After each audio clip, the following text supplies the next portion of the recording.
जय सिया राम। तो अब तक हमने अपने कथा रसिक श्री सीताराम जी को श्रवण कराया रामानंदाचार्य जी का चरित्र और उनके दिव्य शंख की ध्वनि की महिमा। तो अब तक तो रामानंदाचार्य जी सिर्फ 3 वर्ष के थे जब ये लीलाएं की। अब वे थोड़े बड़े हुए 5 वर्ष के।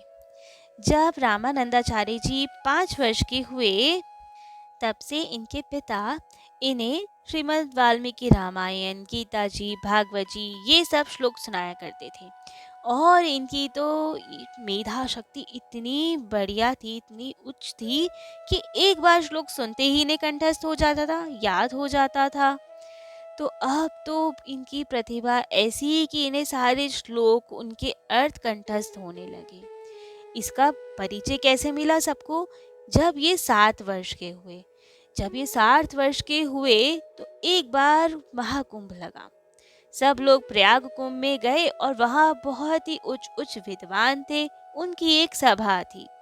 जब विद्वानों ने रामानंदाचार्य जी को देखा, रामचंद्र जी को, तो बहुत ही अलौकिक बालक तो थे ही, ये तो बहुत प्रभावित हुए इनके स्वरूप से और देखकर बोला कि बेटा आप कुछ सुनाएं, आपको क्या क्या आता है। ये छोटे से तो थे ही, 7 वर्ष के। तो इन्होंने कहा कि हमारे पिताजी हमें वाल्मीकि रामायण सुनाते हैं, गीता सुनाते हैं, भागवत जी सुनाते हैं। तो सबने कहा अच्छा, चलिए आप कुछ वाल्मीकि रामायण जी के श्लोक सुनाएं।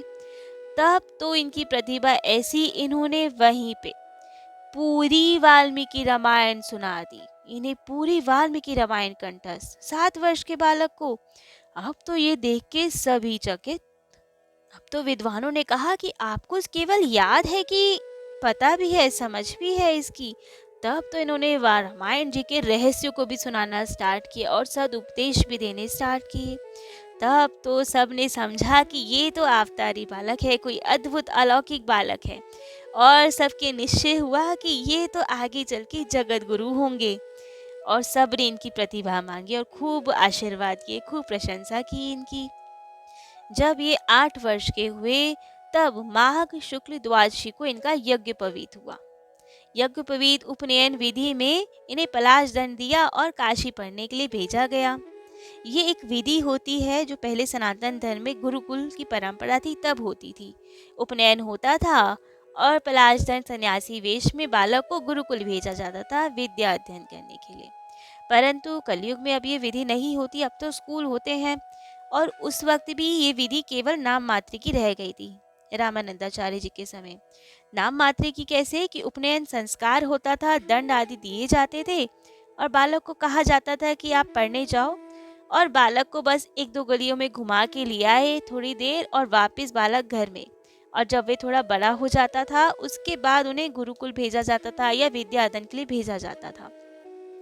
परंतु ब्राह्मणों को ये संस्कार 8 वर्ष की आयु में करना चाहिए, इसलिए संस्कार वश कर दिया था। तो अब तो जब इनका ये संस्कार किया गया तो अब ये चल पड़े विद्या अध्ययन करने। अब तो ये जब चले तो चलते ही चले गए। पुरोहित जी इनके पीछे पीछे कि अरे बेटा हो गई विधि संपन्न, अब वापिस आ जाइए, हो गया, इतना ही घूमना था, अब वापिस आप घर में आओ। परंतु इन्होंने उत्तर दिया चलते चलते ही कि मैं ऐसी झूठी विधि को नहीं मानता, मेरे जीवन में कोई झूठा आचरण नहीं होगा। तो अब तो मैं विद्या अध्ययन कर कर ही घर लौटूंगा, मैं काशी जा रहा हूँ।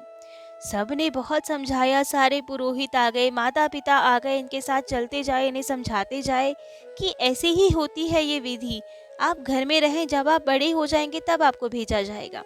परंतु ये तो माने ही ना कि नहीं, अब जब संकल्प ले लिया है, पूरी विधि हो गई है, ठाकुर जी को साक्षी मान के हमने संकल्प छोड़ा है, तो अब तो विद्या अध्ययन करने जाऊंगा मैं।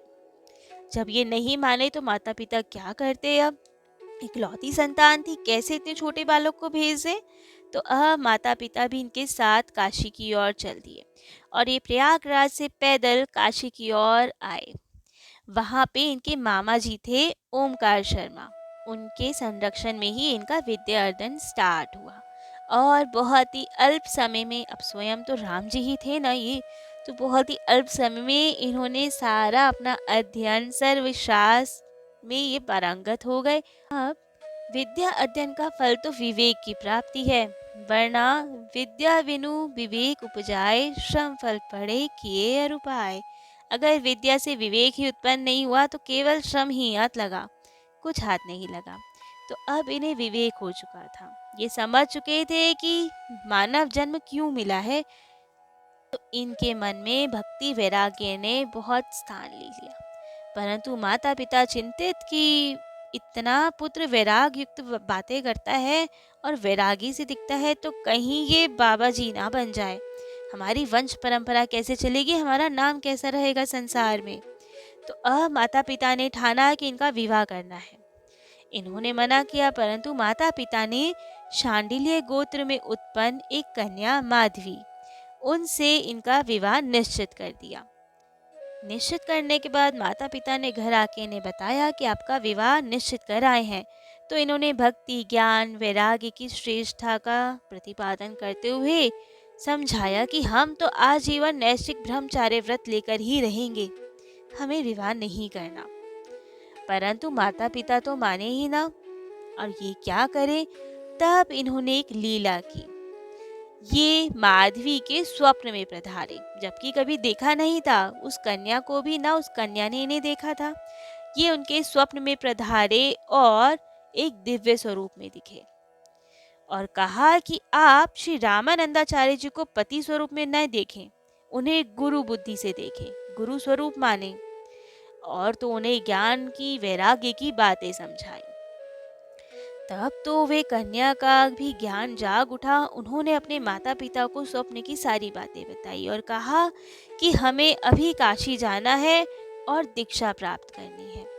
तब तो कन्या माधवी अपने माता पिता सहित श्री रामानंदाचार्य जी की शरण में आई और उनसे दीक्षा देने का आग्रह किया। परंतु रामानंदाचार्य जी कैसे दीक्षा दे, वे तो स्वयं ही दीक्षित नहीं थे। अभी तो केवल विद्या अध्ययन पूरा हुआ था, छोटे ही थे अभी तो वो। पहले तो छोटी उम्र में विवाह हो जाता था, तो इसलिए वे छोटे ही थे, उनकी तो स्वयं की अभी दीक्षा नहीं हुई थी। और जिनकी स्वयं ही कोई गुरु नहीं, वो किसी के गुरु कैसे बने। जबकि वे सामर्थ्यवान थे, वे तो स्वयं राम जी थे। परंतु फिर भी यदि वो ऐसा करते तो फिर गलत एग्जाम्पल सेट होता ना। तो लोग तो फिर ऐसे ही करते, बिना खुद दीक्षा लिए दूसरों को दीक्षा देते, गलत पंथ चलाते। तो अब रामानंदाचार्य जी दुविधा में कि क्या किया जाए, क्योंकि उनके माता पिता सब बहुत ही सच्ची जिज्ञासा से उनके पास आए थे कि हमें अब दीक्षा प्रदान करें। तो अब इसका उन्होंने एक उपाय सोचा। श्री रामानंदाचार्य जी ने अपना वही शंख बजाया और उस शंख ध्वनि को सुनते ही तीनों की, उस पुत्री की और उनके माता पिता की समाधि लग गई। अब समाधि में स्थित उन्हें श्री रामानंदाचार्य जी का स्वरूप दिखाई दिया और समाधि में उनको माधवी जी को दिव्य ज्ञान प्राप्त हुआ। समाधि टूटने पर उन्होंने सबको बताया कि मुझे दीक्षा प्राप्त हो गई है, मुझे दिव्य दीक्षा ठाकुर जी से, भगवान से प्राप्त हुई है और अब मैं इस संसार को छोड़कर भगवत धाम की ओर जा रही हूँ। और जैसे कोई योगी अपना शरीर त्याग करे ब्रह्मरंध्र के जरिए, जो हमारा 10वां द्वार होता है शरीर में, मस्तक पे जो ब्रह्मरंध्र होता है, उस ब्रह्मरंध्र से जैसे कोई महान योगी अपना प्राण का त्याग करे, वैसे ही उस कन्या ने ठाकुर जी की ओर, ब्रह्मरंध्र से ठाकुर जी की ओर प्रस्थान किया, अपने प्राणों का त्याग किया। और वह सब ये देखकर, इतनी चमत्कारिक लीला देखकर तो सर्वत्र रामानंदाचार्य जी की जय जयकार हो गई। सबको उनका प्रभाव का पता चला। पूरे काशी में रामानंदाचार्य जी की जय जयकार हो गई। अब तो सभी लोग कि बताओ, एक शंख के नाद से ही उन्हें ठाकुर जी के स्वरूप का बोध हो गया और ऐसी ही उन्हें गति मिली। ब्रह्मरंध्र से वे ठाकुर जी के धाम की ओर प्रस्थान कर गई। तो अब सभी लोग पूजन सामग्री लेकर आने लगे और रामानंदाचार्य जी से दीक्षा प्रदान करने की निवेदन करने लगे। उन्हीं सब लोग में रामानंदाचार्य जी के माता पिता भी थे। माता पिता को भी बोध हुआ कि हमारा पुत्र अलौकिक है, स्वयं राम जी का ही अवतार है और अब हमें भी ये ठाकुर जी की प्राप्ति करवाएंगे। तो उन्होंने भी अपने पुत्र से निवेदन किया कि हमें दीक्षा प्रदान करें, हमें अपना शिष्य बनाएं। अब तो ये धर्म संकट, माँ तो किसी बालक की प्रथम गुरु होती है, उनका ही गुरु कैसे बना जाए। तो अब रामानंदाचार्य जी तो इतने संकोच में पड़े कि मैं क्या करूं अब। सबको दीक्षा चाहिए और माता पिता भी आ गए तो मैं कैसे करूं। इतने संकोचवश हुए कि उन्होंने अपना स्वरूप अंतर ध्यान कर लिया। सबके देखते देखते रामानंदाचार्य जी अंतर ध्यान हो गए, अर्थात गायब हो गए। तो सब देखते रह गए कि रामानंदाचार्य जी कहाँ गए। सब जगह ढूंढ मची, सब जगह विरह व्याप्त किया। सब लोग बहुत दुखी कि रामानंदाचार्य जी कहाँ गए। माता पिता तो मूर्छित हो गए अपने पुत्र के वियोग में। और मूर्छित अवस्था में श्री रामानंदाचार्य जी ने उन्हें अपना स्वरूप दिखाया। माता पिता को दिखाई दिया कि एक बहुत अलौकिक धाम है और वहाँ रत्न जटिक सिंहासन पर रामानंदाचार्य जी क्रीट मुकुट धारण किए हुए, कुंडल धारण किए हुए बैठे हैं। नील कमल के जैसी, नीलमणि के जैसी उनकी सुंदर नीली नीली आभा है और बहुत ही दिव्य सा फील हुआ। परंतु जब मूर्छा टूटी तो वापस वही मोह, पुत्र का वियोग उनसे नहीं सहा गया और सर्वत्र ढूंढ मची। परंतु माता का विरह तो इतना अधिक था जैसे दशरथ जी का प्रेम था राम जी के प्रति। दशरथ जी ने राम जी के वियोग में प्राण त्यागे, वैसे ही माता ने अपने पुत्र रामानंदाचार्य जी के वियोग में अपने प्राणों का विसर्जन कर दिया। अब ये देखकर तो लोग और उनके पति और ज्यादा दुखी हुए कि कहाँ गए रामानंदाचार्य जी, और बहुत ही दुख हो गई। सब जगह हाँ रामानंद की रट लगाए। लोगों को कुछ नहीं सूझ रहा था कि हम क्या करें, कैसे रामानंदाचार्य जी को पुनः बुलाएं। उसी समय श्री वशिष्ठ जी के अवतार, जब राम जी अवतार लेंगे तो उनके परिकर, उनके सब परिजन, सब लोग भी तो अवतार लेंगे। जो उनकी सहायक थे सब लोग अवतार लेते हैं। तो स्वामी श्री राघवानंद जी प्रकट हुए। तो अब राघवानंद जी प्रकट हुए और बस सबको एक था जैसी मिल गई।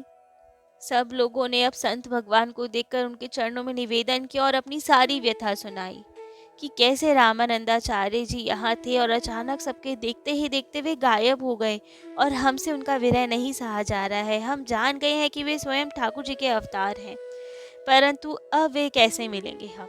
तब राघवानंद जी ने कहा कि आपको श्री राम महायज्ञ करना होगा और उन्हीं में से रामानंदाचार्य जी स्वयं प्रकट होंगे। तो अब श्री राम शरक्षर मंत्र से विधि पूर्वक एक सहस्त्र मतलब 1000 सदाचारी ब्राह्मणों ने 6 करोड़ आहुतियां दी। और जैसे ही अंतिम आहुति पड़ी तभी रामानंदाचार्य जी अपनी अलौकिक कांति के समेत उस यज्ञ मंडप में उपस्थित हो गए, प्रकट हो गए और सर्वत्र एक हर्ष का माहौल छा गया। प्रकट होने के बाद रामानंदाचार्य जी ने पहचाना कि ये तो मेरे गुरु वशिष्ठ जी के ही अवतार हैं। तब उनके चरणों में निवेदन किया और श्री राघवानंद जी से निवेदन किया कि आप हमें मंत्र दीक्षा प्रदान करें। अब स्वयं राम जी ही हैं, परंतु दीक्षा तो उनके लिए भी इम्पोर्टेंट है। दीक्षा सभी के लिए बहुत ज़रूरी है। तो यही प्रचार करने के लिए कि दीक्षा कितनी ज़रूरी है, विधिवत दीक्षा होनी बहुत ज़रूरी है, तभी भक्ति प्रत पे आगे बढ़ा जा सकता है। तो राघवानंदाचार्य जी ने विधि पूर्वक श्री राम मंत्र की दीक्षा देकर जगत का कल्याण करने के लिए कहा। और श्री गुरुदेव की आज्ञा से श्री रामानंदाचार्य जी ने वहीं पे पंचगंगा घाट पर एक कुटी का निर्माण किया और वहीं पे अपने भजन साधन में लगे रहने लगे। बेशक वो राम जी के ही अवतार थे, परंतु भक्ति साधन बहुत प्रेम से करते थे, जिससे लोगों को शिक्षा मिल सके कि कैसे भक्ति करनी चाहिए। अब उनके कुटिया पे तो खूब भजन कीर्तन संत समागम होता। वहाँ पे बड़े बड़े योगी यति जपी तपी ज्ञानी ध्यानी पंडित विद्वान साधु संत तपस्वी सन्यासी, जिसकी जो भी जिज्ञासा होती थी वे सबका निवारण वहाँ से ही प्राप्त कर पाते थे। जिसमें कोई भी समस्या होती थी तो वे रामानंदाचार्य जी के पास ही आते थे अपनी जिज्ञासा लेकर, और ये बड़े प्रेम से सबका समाधान करते थे। इनके शंख का इतना अद्भुत प्रभाव था कि उसकी ध्वनि मात्र से ही रोगियों के रोग ठीक हो जाते थे। कोई भी आर्त आता था, दुखी व्यक्ति आता था, उसका दुख मिट जाता था। कोई धन की इच्छा से अर्थ आते थे तो उन्हें अर्थ लाभ होने लगता था। तो कोई जिज्ञासु आता तो उसे तत्व ज्ञान होता, कोई ज्ञानी आता तो उसमें आत्मा परमात्मा का बोध हो जाता, और यदि कोई प्रेमी भक्त आता तो उसे ठाकुर जी का प्रेम भी प्राप्त होता। तो ऐसी अलौकिक महिमा थी श्री रामानंदाचार्य जी की। तो आज के लिए इतना ही।